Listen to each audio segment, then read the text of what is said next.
27वीं आईनी तरमीम पर पीपल्स पार्टी की मुशावरत मुकम्मल। आईनी मुसवदा सेनेट के बाद कौमी असम्बली में पेश करने की तैयारी।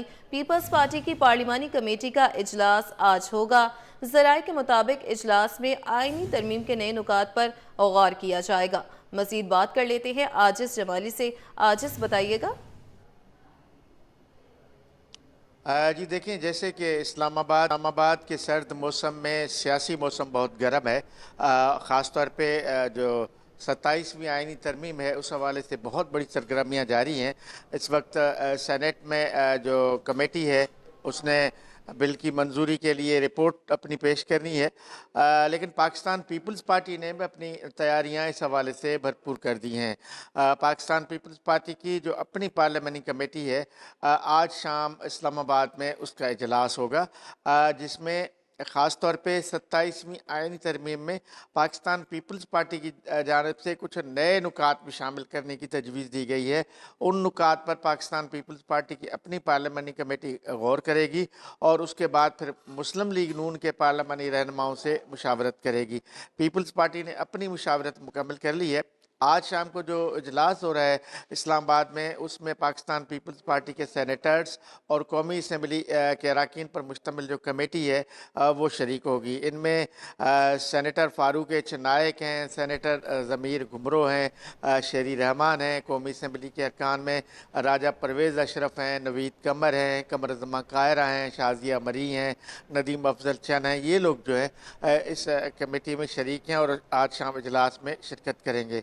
पीपल्स पार्टी के ज़राए से जो हमारी बात हुई है, उन्होंने बताया ही है कि पीपल्स पार्टी ने जो कल सेनेट कमेटी ने जिस बिल को फ़ाइनल किया उस पर पाकिस्तान पीपल्स पार्टी को कोई भी एतराज़ नहीं है। अलबत्ता पीपल्स पार्टी कुछ नए पॉइंट्स पर बात करना चाहती है ताकि कौमी असम्बली में ये जो तरमीमी बिल पेश होगा उससे पहले एक मुशावरत की जाए, फिर सेनेट में वो तरमीम हो सकती है और कौमी असम्बली के इजलास में भी 27वीं आईनी तरमीम में इजाफ़ा हो सकता है।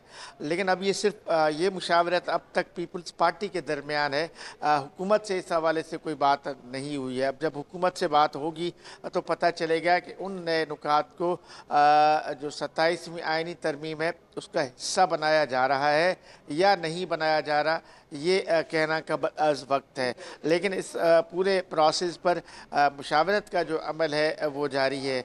पीपल्स पार्टी के ज़राए बता रहे हैं कि 27वीं आईनी तरमीम को अब आने वाले 1 से 2 रोज़ में कौमी असम्बली में पेश किया जाएगा और कौमी असम्बली में इस पे बाकायदा एक बहस होगी। कौमी असम्बली में तरीक़ाकार तो यही होगा, जो कायमा कमेटी होगी इंसाफ और कानून की, जिसमें तमाम जमातों के अरकान शामिल हैं। बिल को पहले कायमा कमेटी के हवाले किया जाएगा। कायमा कमेटी के बहस के बाद कायमा कमेटी की रिपोर्ट कौमी असम्बली में पेश होगी और फिर बिल को असम्बली में पेश किया जाएगा। तो ये पूरा प्रोसेस है जिससे ये लग रहा है कि हुकूमत के पास अपना जो वोट है, अपनी जो तादाद है वो मुकम्मल है और हुकूमत अपने इत्तेहादियों के हमरा 27वीं आईनी तरमीम को मंजूर करवाने के लिए मुकम्मल तौर पर तैयार है। आज जिस तरह सेनेट में रिपोर्ट पेश की जा रही है, आने वाले 1 से 2 रोज़ में कौमी असम्बली में 27वीं आईनी तरमीम का बिल पेश किया जाएगा। जी ठीक है, कौमी असम्बली में 27वीं आईनी तरमीम का बिल पेश किया जाएगा। आजिज जमाली बरा में अपडेट कर रहे थे, बहुत शुक्रिया। पाकिस्तान मरकजी मुस्लिम लीग कराची के सदर अहमद नदीम अवान भी ई चलान के मामले पर बोल पड़े। कहा, चालान ज़रूर करें लेकिन शहरियों को बुनियादी सहूलियात तो दी जाएं।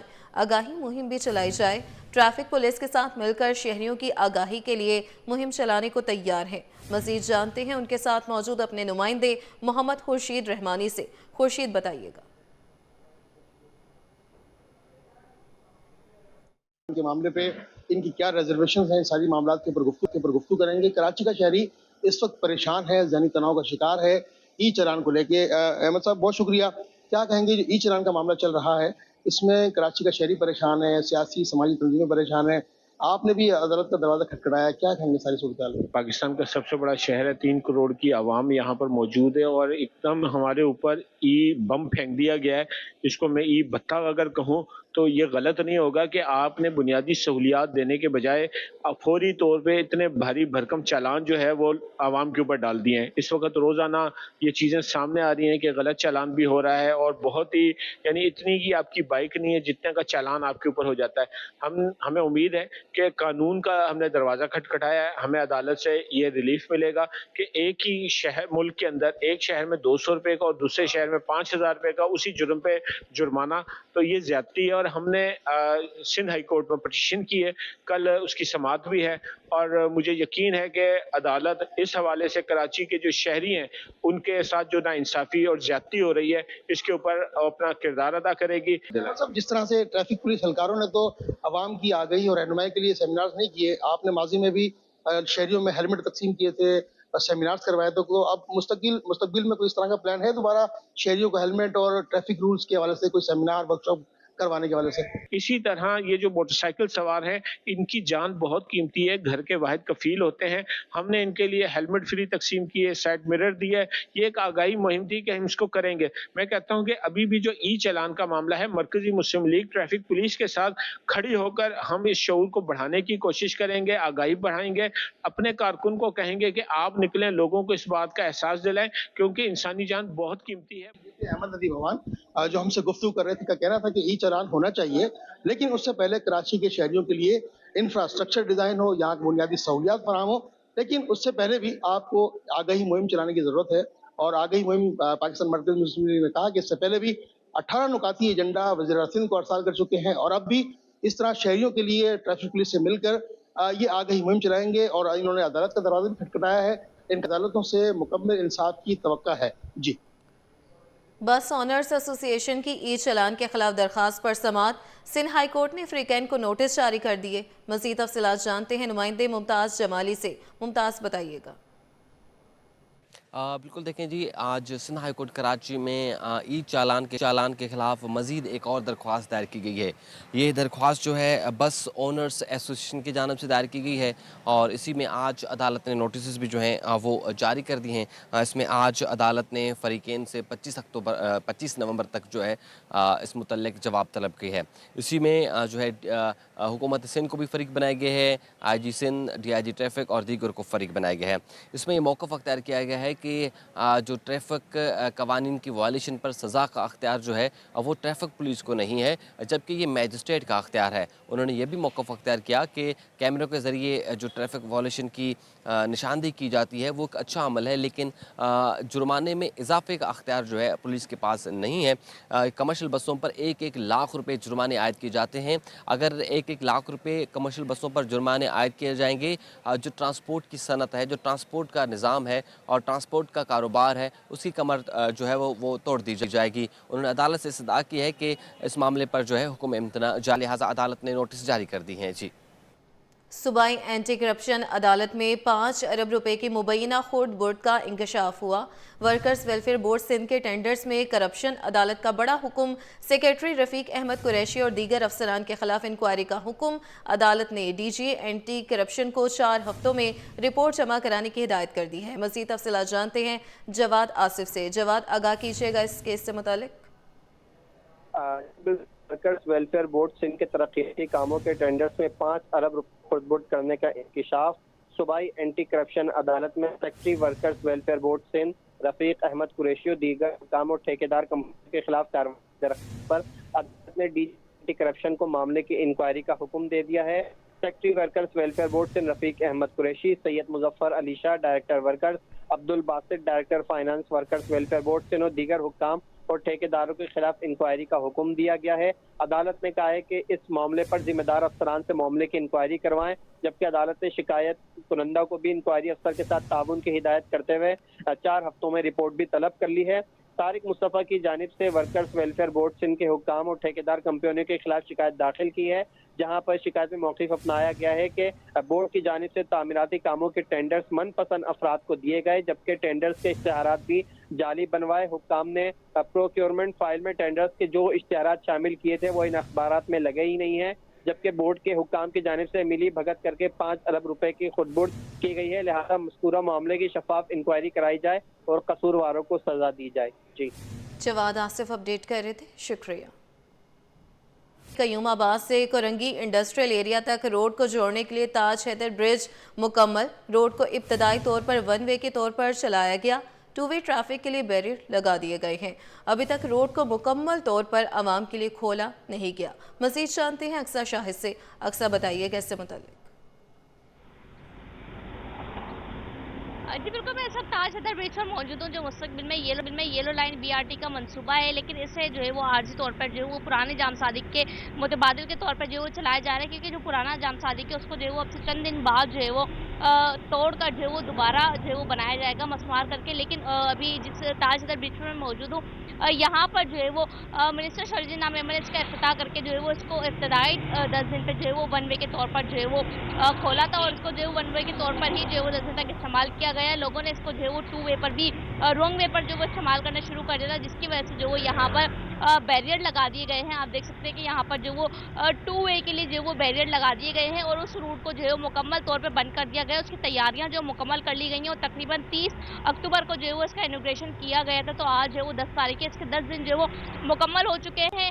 जो इसका वन वे है वो पूरे तरीके से जो है वो बहाल है। टू वे का जो है वो काम यहाँ पे बैरियर लगाने थे और उसका जो है वो रास्ता खोलना है, लेकिन ट्रैफिक पुलिस की जानिब से जो है वो अभी अहकामात पे अमल करते हुए जो है इसका दूसरा कोरंगी कॉजवे से कयूमाबाद जाने वाला रास्ता जो है वो इसका नहीं खोला गया है। वन वे के तौर पे ये कयूमाबाद से कोरंगी इंडस्ट्रियल एरिया और जो है वो कोरंगी इंडस्ट्रियल एरिया और कॉजवे के रोड को जो है ये जोड़ रहा है। अब तक जो है वो इसका कोरंगी से कॉजवे जाने वाला रास्ता जो है वो खोल दिया गया है, जबकि जो कोरंगी इंडस्ट्रियल एरिया से कयूमाबाद के आबादी को जोड़ने वाला रास्ता है, यानी जाने वाला रास्ता है, उसको जो है वो अब तक बंद किया हुआ है।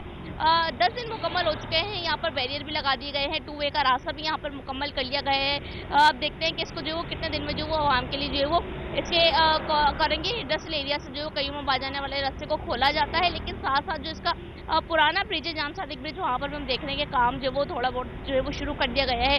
थोड़े बहुत जो है वो तारे हटानी शुरू कर दी गई हैं, खंबे हैं वहाँ पर जो है वो काफ़ी सारी चीज़ें जो है वो लगी हुई हैं, यूटिलिटीज़ जो है वो तारे वहाँ पर हैं, तो उन सबको हटा के जो वो पुराना वाला जाम सादिक ब्रिज जो है वो मसमार किया जाएगा, उसका काम जो है वो दोबारा शुरू किया जाएगा। मिनिस्टर साहब की हिदायत थी कि जल्दी उस ब्रिज को जो है बहाल किया जाएगा, ताकि ट्रैफिक की रवानगी को जो है बेहतर रखा जा सके। इस ताज हैदर ब्रिज पर मैं मौजूद हूँ, इसको जो है वो 18 मीटर जो तवील चौड़ा जो है बनाया गया है, ताकि इस पर जो ट्रैफिक की रवानगी जो बेहतर तरीके से देखी जाए। सब भी आप देख सकते हैं पूरे पुरसुकून तरीके से जो है गाड़ियाँ यहाँ पर गुजरनी, कोई ट्रैफिक जो है वो यहाँ पर शाम के औकात में भी जो है वो जाम होता हुआ नहीं देखा जाता। जी, अक्सा शाहिद बराह रास्त अपडेट कर रही थी, शुक्रिया।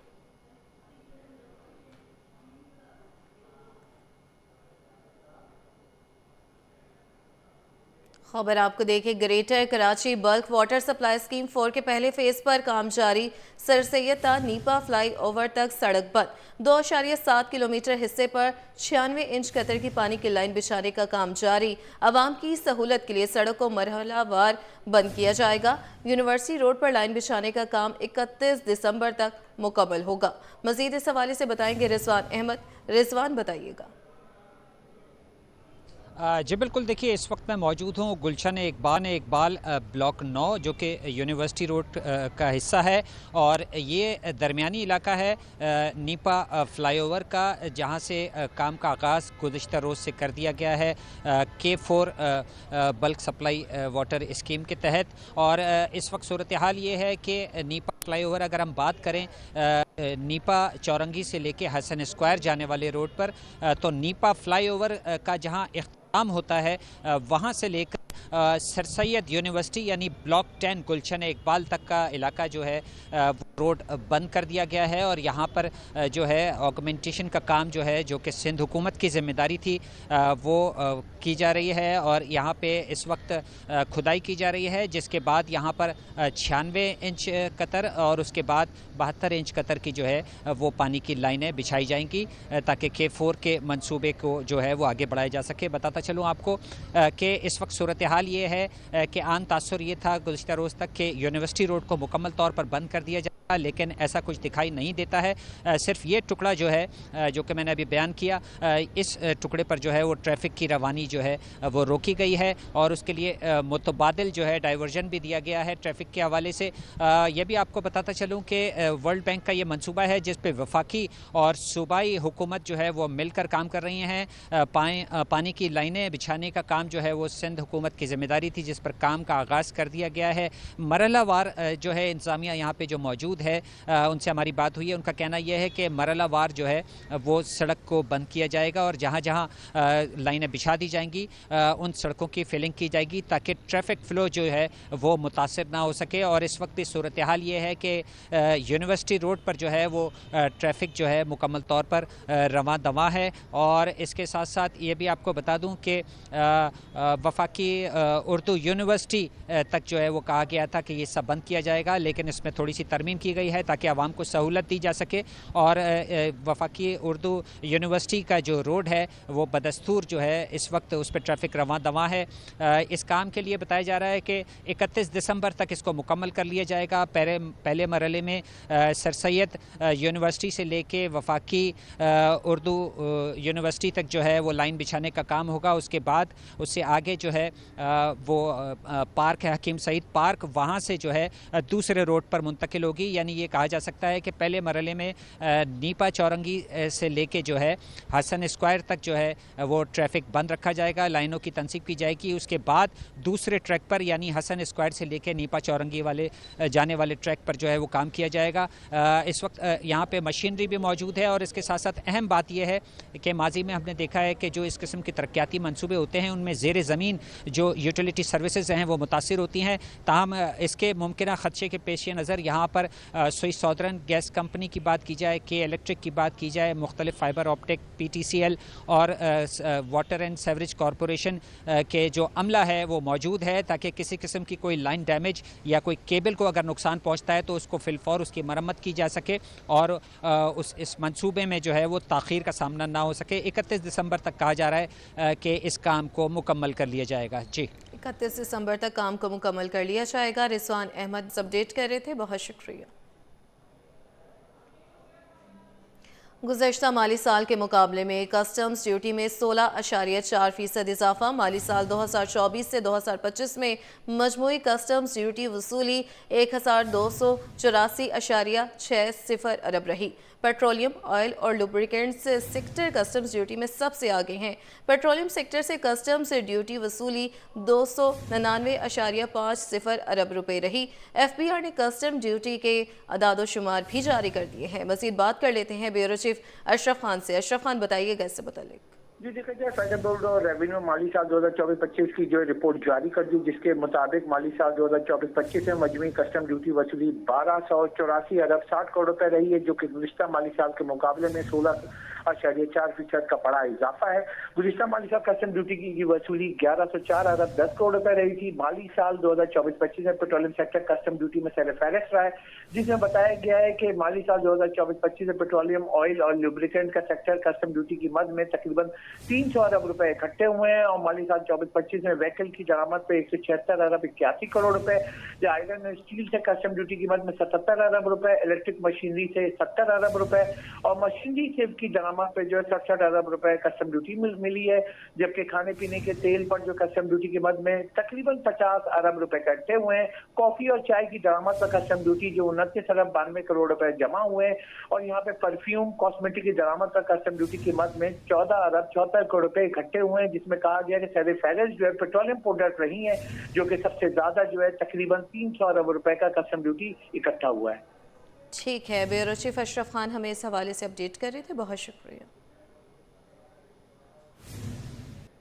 फ़ज़ाई ऑपरेशन से मुतालिक गलत अदाद-ओ-शुमार पर PIA का रद्द-ए-अमल। नाम निहाद इंजीनियरिंग सोसाइटी के गुमराहकुन मालूमात की तरदीद कर दी गई। बयान में कहा गया, गलत बयानिया कौमी इदारे की साख मुतासर करने की कोशिश है। ज़ाती मफादात के लिए मुल्की हवाबाजी की साख को नुकसान पहुँचाया जा रहा है। बताते चले कि फ़ज़ाई ऑपरेशन से मुतालिक गलत अदाद-ओ-शुमार पर PIA का रद्द-ए-अमल सामने आया है। नाम निहाद इंजीनियरिंग सोसाइटी के गुमराहकुन मालूमात की तरदीद कर दी गई। मज़ीद तफसीलात जानते हैं खुर्शीद रहमानी से। खुर्शीद, बताइएगा। फजाई ऑपरेशन से मुतल्लिक गलत आदाद-ओ-शुमार और मेंटेनेंस से मुतल्लिक गुमराहकुन खबरों पर तर्जुमान पीआईबी का रद्द-ए-अमल जो सामने आया है, उसके मुताबिक कई इंतजामिया गुज़िश्ता 2 रोज से इंतहाई एहतियात और जब्त से काम लेते हुए बेमकसद बयानबाजी से गुरेज कर रही थी, मगर कामयाब इंजीनियरिंग सोसाइटी की जानिब से गलत आदाद-ओ-शुमार और हक़ाइक़ से मुनाफी जारी करदा एलामिया और उसकी मीडिया कवरेज बैनुल-अक़वामी पहुंच पर बेवजह तवज्जो दिलाने की मज़मूम कोशिश की गई है। ज़ाती मफादात की खातिर पूरी मुल्की हवाबाजी के साथ को दाव पर लगाना इस अमल का आकाश है कि ये अनासिर किसी के खैफा नहीं बनना, ना ही पेशा वाराना रवि है। पाकिस्तान में फजाई हिफाजत की उसका जिम्मेदार इदारा पाकिस्तान सिविल एविएशन अथॉरिटी है के तहत तमाम एयरलाइंस का शमूल पीआईबी को रेगुलेट कर रहा है। पुर्जों का इस्तेमाल, इनकी तब्दीली, जहाज़ों की फलाह से मुतल्लिक खदमत और परवाज़ों के रूट्स औकात-ए-कार या इसमें तब्दीली जैसे तमाम अमूर सिविल एविएशन के पेश नज़र होते हैं और उनकी मंजूरी के बाद किए जाते हैं। तर्जुमान पीआईबी का ये भी कहना है कि बैनुल-अक़वामी कानून के ऐन मुताबिक और इस पाकिस्तानी हवाबाजी इसी अमर के ज़ातदार डेट्स के बाद यूरोप और बरतानिया की बराह रास्त परवाजें शुरू करने की काबिल हुई है। इस हवाले से तर्जुमान ने ये भी कहा है कि गुज़िश्ता 2 रोज से पीआईबी की कोई परवाज इंजीनियरिंग की हड़ताल के बायस मनसूख नहीं हुई, जो हुई या शेड्यूल को ठीक करने, मौसम या दीगर ऑपरेशनल वजूहात के बायस हुई है। जहाज की विंड स्क्रीन से मुतल्लिक गलत बयानियां बनाकर इंतजामिया को बदनाम करने की कोशिश की गई है, मगर ये नहीं बताया गया कि जहाज की विंड स्क्रीन की मजबूत तरीन सतहों में होती है और सिर्फ अंदरूनी सतह क्रैक हुई, इससे परवाज को कोई खतरा लाहिक नहीं था। तर्जुमान ने यह भी कहा कि मुलाजिम से बर्खास्तगी के बाद वो अपनी सोसाइटी के अपने आइन के मुताबिक सदर गुजर सकती भी नहीं है। आइन के बयान मजी दफा 124A के तहत काबिल ताज़ीर जुर्म हुई है। बहशत कौमी एयरलाइन के तमाम असासे रूट्स और आमदनी पाकिस्तानी अवाम की मिल्कियत है और इनके इदारे के साथ हिफाजत तक अवलीन फर्ज है। इस फर्ज की अंजामदेही इंतजामी काबिल अमल इंतहाई जांच से अंजाम दे रहा है। जी, खुर्शीद रहमानी अपडेट कर रहे थे, शुक्रिया। सोना तारीख की नई बुलंदियों के करीब, अवाम की कुव्वत खरीद मुतासिर, आलमी और मुकामी मार्केट में सोना एक बार फिर महंगा। आलमी बाजार में सोना $74 इजाफे से $4075 फी औंस पर पहुंच गया। फी तोला सोना 7400 रुपये महंगा, नई कीमत $4,29,862 रुपये मुकर्रर। एक तोला चांदी भी 115 रुपये महंगी हो गई। मजीद इस हवाले से बात कर लेते हैं ब्यूरो चीफ अशरफ खान से। अशरफ खान, बताइएगा।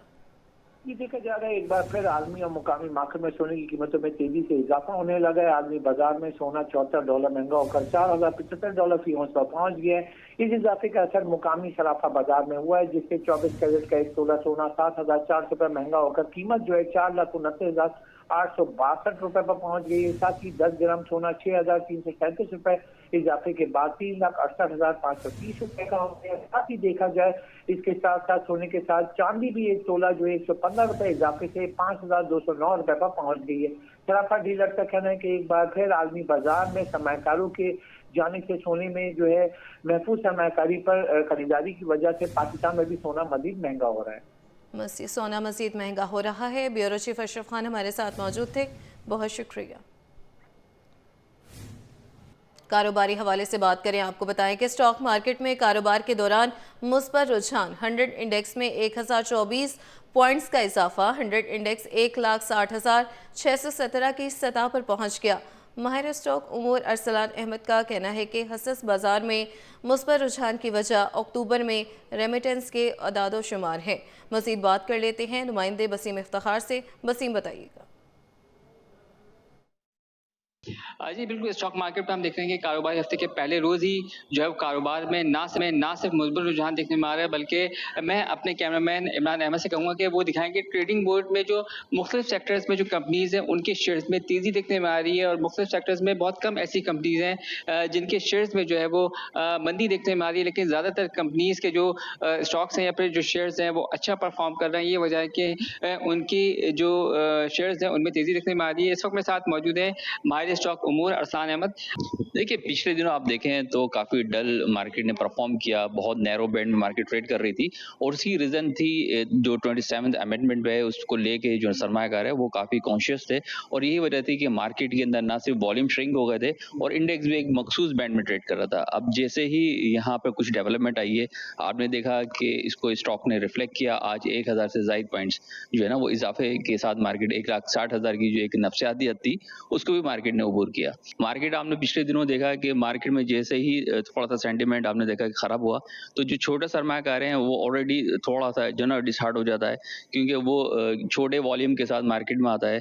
तो उसमें क्या होता है कि वो एक मखसूस रेंज का वेट करता है कि जब मार्केट ओवर रिएक्ट कर रही होती है, जब उसको कैपिटल गेन मिल रहा होता है, तो उसकी एक्टिविटी ज़्यादा बढ़ जाती है। तो जो बड़ा सरमायाकार है, जो लॉन्ग स्केल में आता है, तो वो जो छोटी मार्केट ट्रेड कर रही होती है उसका उस पर इम्पैक्ट नहीं आता। तो यहाँ पे ये विजन को हमें मद्देनजर रखना होगा कि जो छोटा सरमायाकार है वो डेली टी ट्रेड के ऊपर ज्यादा होता है, और जो लॉन्ग स्केल के साथ आता है तो उसको तेजी मंदी जो है ना इम्पैक्ट नहीं करती। उसका जो फोकस होता है वो डिविडेंड इनकम पे होता है, और जो शॉर्ट टर्म के लिए आता है वो कैपिटल गेन की तरफ आता है। तो अभी जो कैपिटल गेन था वो आज थोड़ा सा आपको लग रहा है कि शेयर्स की कीमतें बढ़ी हैं, तो आज उसको जो है ना एक्टिविटी महसूस होगी मार्केट में। ये तमाम खबरें इन्होंने स्टॉक मार्केट के अंदर जो ना सिर्फ सरमायाकार हैं उनको एतमाद फराहम किया है, बल्कि स्टॉक मार्केट में मुख्तलिफ सेक्टर्स में की वजह से हम तेज़ी देख रहे हैं। जी।